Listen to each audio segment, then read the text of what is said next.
স্বৈরাচারী আচরণের কারণে নেতাকর্মীদের খোলা মাঠে রেখে শেখ হাসিনা ভয়ে দেশ ছেড়ে পালিয়েছে বলে মন্তব্য করেছেন বৈষম্যবিরোধী ছাত্র আন্দোলনের অন্যতম সমন্বয়ক সার্জিস আলম।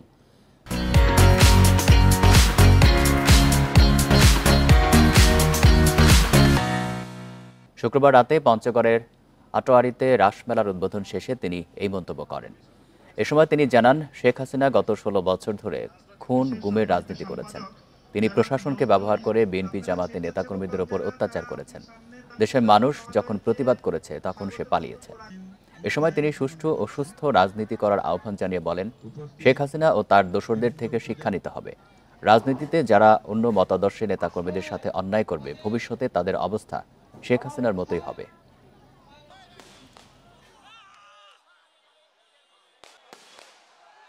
এই ফ্যাসিস্ট খুনি হাসিনা প্রশাসনকে অপব্যবহার করে যে কাজগুলো করেছে, এই কাজের ফল কি হতে পারে এটা ১৬ বছর পরে খুনি হাসিনা স্বচক্ষে দেখিয়েছে। যেই নেতা কর্মীরা তার উপরে এত ভরসা করত, তাদেরকে খোলা মাঠে রেখে ভয়ে হেলিকপ্টার করে দেশ ছেড়ে পালিয়েছে।